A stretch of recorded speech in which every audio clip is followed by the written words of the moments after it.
बेटियों से कहती हूँ कि इस बार स्वामी का साथ। तो ये मैं पहले भी कह चुकी हूँ, आज भी कह रही हूँ कि मैं प्रचार में नहीं गई थी, और अगर गई थी।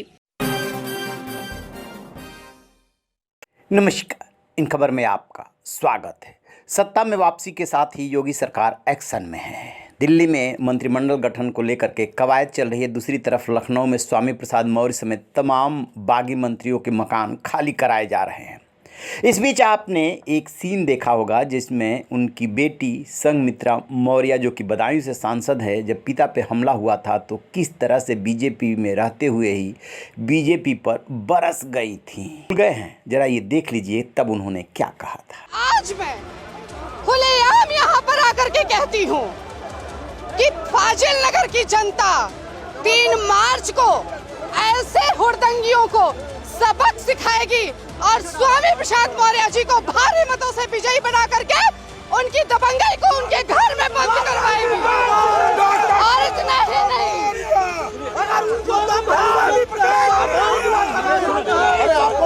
इतना ही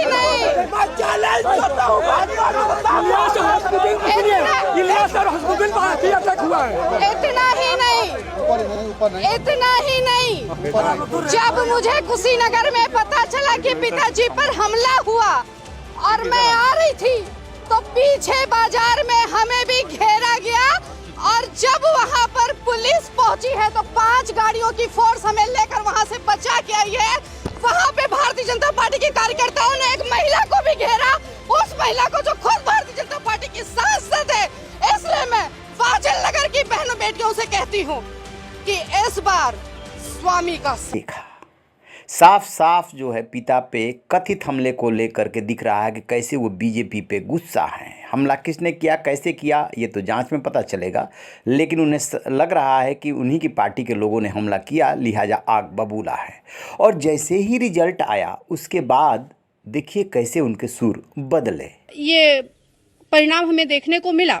और रही बात पिताजी के प्रचार में हमारे जाने की, तो ये मैं पहले भी कह चुकी हूँ, आज भी कह रही हूँ कि मैं प्रचार में नहीं गई थी, और अगर गई थी, किसी के पास प्रूफ है। आजकल सोशल मीडिया का जमाना है, सबके पास स्मार्टफोन है, और किसी के पास भी अगर कहीं हमारे प्रचार की रिकॉर्डिंग हो, कोई प्रूफ हो, तो वो उसे वायरल कर दे। जैसा कि आपने देखा, वो कह रही हैं कि आप वीडियो क्लिप दिखा दीजिए, कुछ भी ऐसा दिखा दीजिए जिससे ये लगे कि मैं अपने पिता का प्रचार कर रही थी। जिन परिस्थितियों में मैं वहाँ उस समय प्रकट हुई थी, वो परिस्थितियाँ कैसी थी आपको भली बात पता है।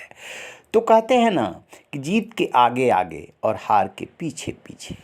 पिता जब हार गए हैं, संघमित्रा मौर्य को लग रहा है कि पिता का जो डिसीजन था वो गलत था, लिहाजा वो अब किसी तरीके से अपना बचाव कर रही है। ये बात अलग है कि बेटी होने के नाते वो ये सीधे स्वीकार नहीं कर सकती कि पिता का डिसीजन गलत था, इसलिए उस पर लीपापोती कर रही है, लेकिन सुर एकदम बदले हुए हैं। तो आप रहिए बेखबर, देखते रहिए इन खबर। Thank you.